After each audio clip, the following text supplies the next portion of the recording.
The day my husband cheated, I used the Swiss Army knife he gave me to slash my stepsister's face in one stroke. After I was imprisoned, my marriage to Cheng-Mu automatically dissolved, and he finally gave my stepsister a grand wedding. 3 years later, I was released from prison. Cheng-Mu hired 20 security guards to keep me at bay. He devised 50 traps, hoping to send me back behind bars. He even went through 100 intermediaries, telling me to name my price, as long as I wouldn't harm my stepsister again. But he overthought it. I vanished from his life like a drop of water merging into the ocean. We met again at my auto repair shop. I spat out the toothpick I was chewing, lifted the hood with my fingers stained with engine oil, and calmly asked him, "How long have you had this car?" He suddenly clenched his jaw and spoke as if squeezing toothpaste from a tube. "Su Wei, this car was the first gift you ever gave me." I paused in the middle of picking up a wrench. "Oh, that is quite some time ago. It's due for a major overhaul." My tone was too, causing Cheng-Mu to pause momentarily. He opened his mouth several times but couldn't find the words. I used the wrench to tap and inspect every screw, meticulous and thorough. As if the dazzling yellow sports car in front of me was no different from the thousands of other cars I'd repaired. Perhaps finding the clanking of metal too, Cheng-Mu's face changed color a few times before he finally forced a sardonic smile. "Su Wei, if you need money, you could just call me directly. No need to scatter nails on the road to lure me to this godforsaken place just to watch you put on an act." I smiled and replied, as if casually chatting with an ordinary customer. "If I could act, I'd be a movie star." "You came from Sanma Road, right? The news said this morning that a truck carrying steel nails overturned there yesterday. You need to be careful." As I spoke, I casually grabbed a nearby rag and wiped the oil from my hands. Cheng-Mu's eyes fixed on that rag, originally pink, now washed to a pale white, frayed at the edges. He seemed to have finally reached his limit, raising his voice. "Su Wei, you used to be as proud as a swan. Claustrophobia, OCD, germophobia, you had all the standard issues of a rich young lady. You'd spend ages wiping a single speck of dust off your high heels, and you'd immediately fire the maid if there was an oil stain on the table. Xiao Su, take a look at my car, the air conditioning isn't blowing cold." A loud female voice interrupted as the repair shop door was pushed open again. A woman in a floral blouse walked in and thrust her car keys into my hand. "Got it, Sister Zhang. Leave it here, I'll take a look in a bit." I took the keys. "Might be low on refrigerant, a small issue." "All right, you get on with it." Vi patted my shoulder heartily, glanced at Cheng-Mu, and lowered her voice, "You have a customer. I'll head off then, talk later." After seeing Sister Zhang out, I remembered I still had a customer and smiled politely at Cheng-Mu. "Well, Mr. Cheng, your car is done. That'll be 20 yuan, thanks." "You." Cheng-Mu stared blankly at me, managing only one word after a long pause, seemingly unable to continue. Instead, he somewhat urgently pulled out his phone and scanned the QR code to transfer the money. Seeing the 500 yuan received, I waved my hand repeatedly. "Mr. Cheng, you've overpaid. Let me transfer it back." Saying this, I instinctively looked for Cheng-Mu's WeChat. But suddenly remembered he had blocked me after I was imprisoned. Helpless, I could only scratch my head. "Well, this is awkward. Mr. Cheng, could you show me your payment QR code?" Didn't you say the car needed a major overhaul?" Cheng-Mu's expression was complicated. "Help me check the other components. Is this enough?" I was quite pleased. "Enough, more than enough." "Please wait over here then." I pulled over a small folding stool and placed it for Cheng-Mu. Looking at his impeccably tailored suit, I found a relatively clean rag to put on the stool for him. Cheng-Mu was silent for a long time, then sat down somewhatly, his posture elegant, hands resting on his knees. The next second, he was startled by the creak of the glass door. Sister Sue, still working at lunchtime. Business must be good. No wonder you ordered 2 meat dishes and 1 veg today. Ooh, a fancy car, a big client. A rare guest indeed. It was the delivery guy who brought my meals every day.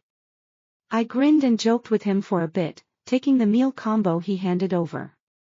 Cheng Mu, however, felt a bit uncomfortable being called a big client. He turned his head slightly and let out a soft sigh. But there was nothing he could do, that's just how the neighbors were. Wen, who ran the nail salon next door, popped her head in to ask if I wanted to go for hot pot together in the evening. A young office worker from upstairs came down with a large suitcase, asking to store it temporarily and pick it up later. A female student passing by rushed in asking if I had a power bank she could borrow. Their gazes were either curious or appraising, but they all lingered on Cheng Mu one way or another. Finally, unable to bear it, he shifted uncomfortably, crossing his legs. Su Wei, is this how low you've sunk, mingling with these commoners? His eyes seemed a bit red, though maybe I was mistaken. After 3 years operating a sewing machine in prison, everything looked reddish to me. The car's in good condition. I straightened up, wiping the sweat from my forehead with my elbow. The brake pads are a bit worn, best to replace them. But this is a small shop, we don't have original parts. You'll need to go to a 4S for that. I pointed him to the nearest 4S location, then eagerly opened my takeout. Curry chicken, spicy chicken, 3 treasures in earth pot, all my favorites. But even after I snapped apart my chopsticks, Cheng Mu showed no sign of leaving. A bit puzzled, I thought for a moment, then pushed the food box slightly towards him. Mr. Cheng, are you hungry? If you don't mind, you can have a bite. Cheng Mu's gaze drifted, sweeping over the engine oil stubbornly lodged under my fingernails, then across the slightly greasy food in the container. When he spoke again, his voice was a bit hoarse. This is all pre-made food, unhealthy. You used to not eat this. In his memory, I was a picky eater, favoring vegetarian dishes and sashimi. If food was even slightly off, I'd be hugging the toilet, throwing up everything. I chuckled. Pfft, prison food has little oil. Now I do manual labor all day long, it's cured me of all my finicky habits. Nowadays, all takeout is pre-made. This place's spicy chicken packs a punch. Mr. Cheng, why not try some? Oh, today they even threw in an extra pack of chili oil. Bonus. I happily took out the chili oil packet and tossed it into the storage box behind me. It already held quite a collection of free seasoning packs, enough to make a simple meal with just a bun. Cheng Mu abruptly stood up, his voice thick with emotion. Enough. I was startled for a second. The next moment, he threw a black card at me. This is my supplementary card. Take it. His movement was too hurried, he not only knocked over the small stool but also nearly tipped over my takeout box. Luckily, I reacted fast enough, sidestepping just in time to protect my meal combo. Mr. Cheng, I said, a bit exasperated, if you're not eating, I will. Su Wei. Cheng Mu couldn't hold back, hissing in a low voice, I'm serious. This supplementary card is linked to my platinum card. Limit is 5 million. Spend whatever you want. Buy a better storefront, do some decent small business, be your own boss. Stop holing up in a place like this as a dirty, exhausted car mechanic. You used to be a well-off skier. Have you forgotten everything? His roar was deafening, instantly dragging me back into memories. My original family was indeed very affluent, one of the largest investors in Hong Kong City. I lived as the pampered only daughter of a wealthy family until I was 7, when my mother became pregnant with twin sisters. But just as we were joyfully anticipating the arrival of my sisters, my father's infidelity arrived on schedule. He fell for a mixed-race porn star, passionately, so much so that the world seemed to change color. To the point where that mistress confronted my mother, forcing her to step aside willingly. My mother was a woman of strong character. She soon quarreled with the mistress. In the ensuing chaos, I witnessed with my own eyes that woman extend her long red fingernails, grab my mother by the neck, and push her down the stairs. 3 lives lost in an instant, mother and unborn twins. She died with her eyes wide open, unable to rest in peace. Afterwards, to force me to change my testimony, my father hung me up and beat me for a whole day and night. He finally succeeded in getting the mistress acquitted. They got married, and the mistress brought along her daughter from a previous marriage, my stepsister, Yang Yuyan. My nightmare began from that moment. Beatings, verbal abuse, false accusations, relentless bullying. To survive, I had to flee to Switzerland. I trained desperately, became a ski athlete, and burst onto the scene. Back then, Cheng Mu was at a business school in Switzerland. A fleeting glimpse of me during a live competition broadcast, and he became my fan. Every time I reached the finish line in a race, he would be there, holding up a sign with my name, cheering with all his might. When a biased referee deliberately made a wrong call, he led all his classmates onto the streets of Switzerland, just to fight for justice for me. He was with me during injuries, encouraged me during low points. Finally, when I was the first to steadily cross the finish line, I took off my skis and rushed towards him in the stands. Amidst the swirling confetti and the roar of the crowd, under the gaze of countless people, I hugged him tightly. The relationship of idol and fan ended there. He was my public boyfriend. But I never imagined that on the night of my victory, as we strolled through the streets of Switzerland, 2 armed black men rushed at us. They tried to rob us. To protect me, Cheng Mu immediately charged at them and fought. I was terrified. Afraid he would get hurt, I desperately wanted to help him. In the chaos of my rush, a bullet hit me in the chest. It didn't kill me, but it pierced my lung and grazed my heart. From then on, I could no longer engage in strenuous sports. Like skiing. Yet I never regretted it. Cheng Mu was the love of my life, far more important to me than any competition. I might win 100 championships, but I only had one Cheng Mu. When I lay on the hospital bed, weak, holding Cheng Mu's hand and telling him these things, he cried and threw himself into my arms. Wei Wei, let's go back to China. My family has connections in both politics and business. Whatever you want to do, I'll support you to the end. Cheng Mu was that kind of person. He wasn't good with sweet words, only with concrete actions. Full of joy, I returned home with him, hand in hand. At the airport, we saw Yang Yuyan waiting to greet us.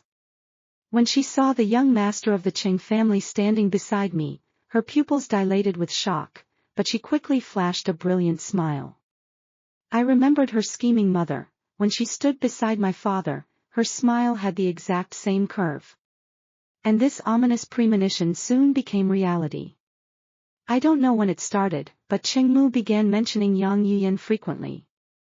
At first, he said she was cute and well-behaved, then, he said she was pitiful, living under someone else's roof. Later, it became, Wei Wei, don't always bully Yuyan.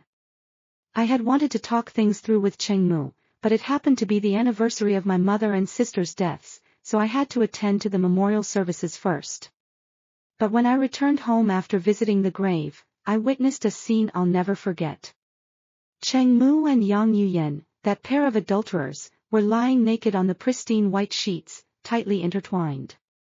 Hee, brother Cheng Mu, why didn't you go pay respects to your future mother-in-law today? Mother-in-law? A country woman like that, worthy of being my mother-in-law. If I'm choosing a mother-in-law, I'd choose your mother. My ears rang with a buzz.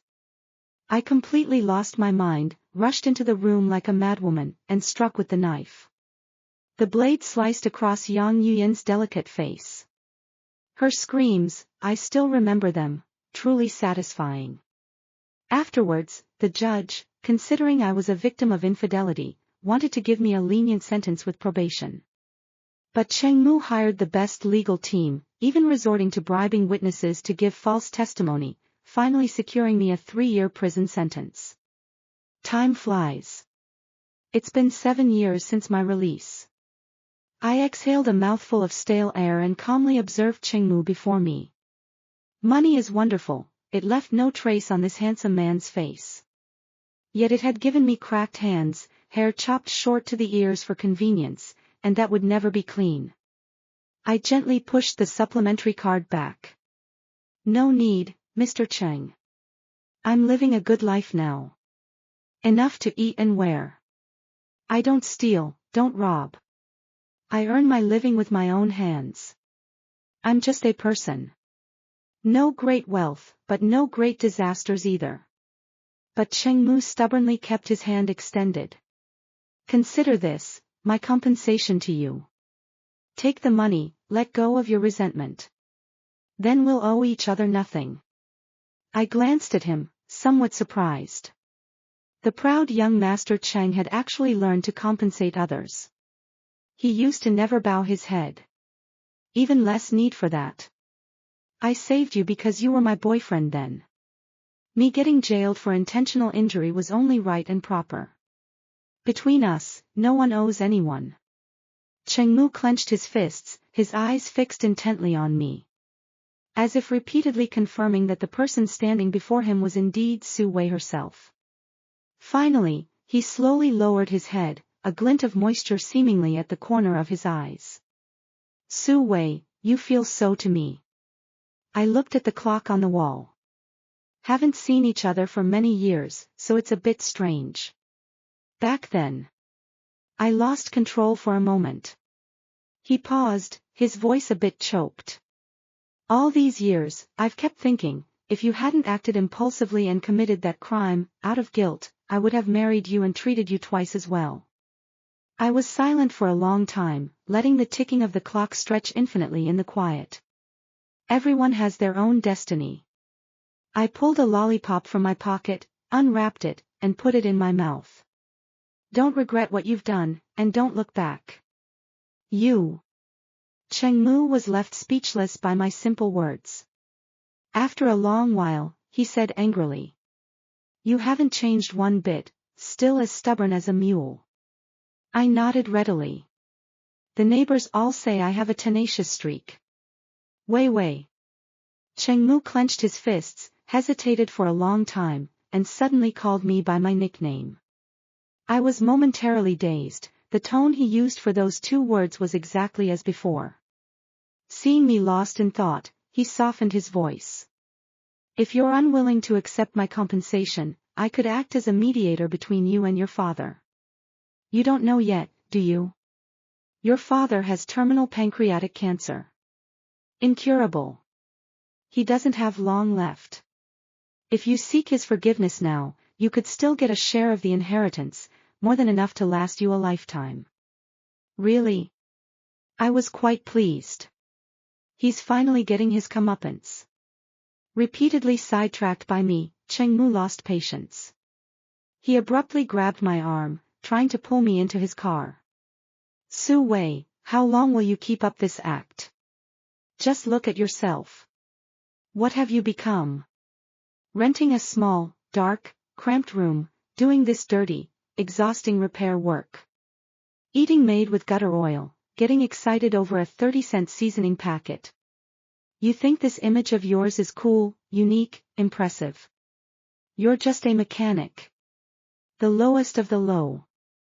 I looked down at my coveralls, covered in oil stains, hair carelessly tied in a ponytail, face probably smudged with dirt, and honestly retorted. It's not that bad, is it? At least I have a clean face. Unlike some people.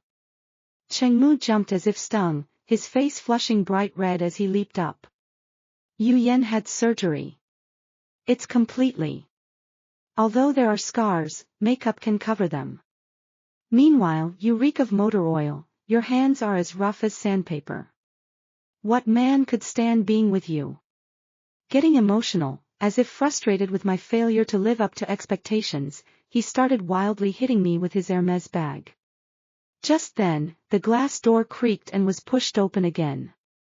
A boy and a girl, two little kids, rushed in like little rockets. "Mommy!" The children vied to throw themselves into my arms, giggling non-stop. Amidst their bell-like laughter, the expression on Cheng Mu's face froze. "Su Wei, these two kids, are they?"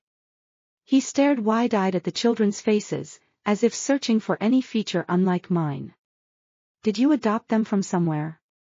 The kids didn't like hearing that. The boy puffed out his chest. "You're the adopted one. Your whole family's adopted." The girl pouted, hugging my neck tightly. "Mommy, who's this weird uncle?" Out of the mouths of babes. The color drained from Cheng Mu's face, even his lips trembling. "You got married and had children."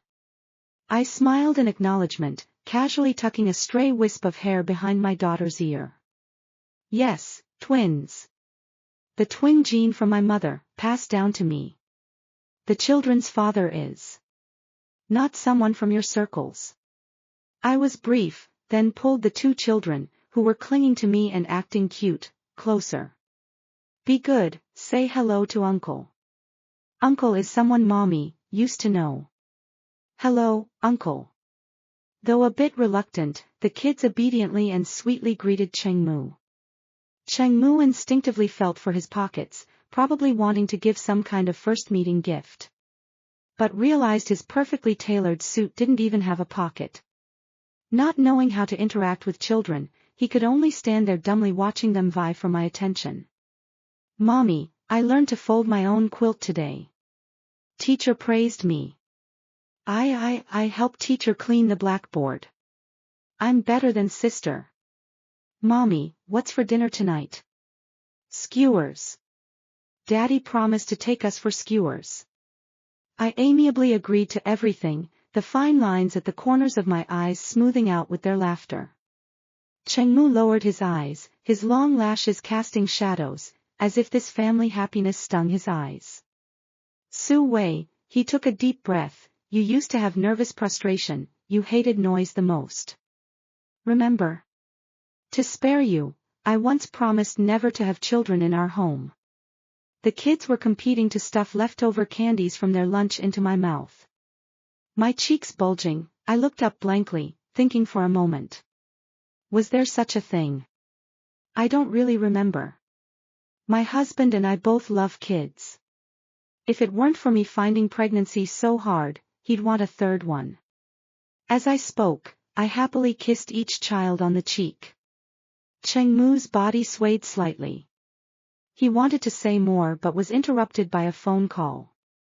His phone was a large folding one. With a quick glance, I saw the caller ID flashing.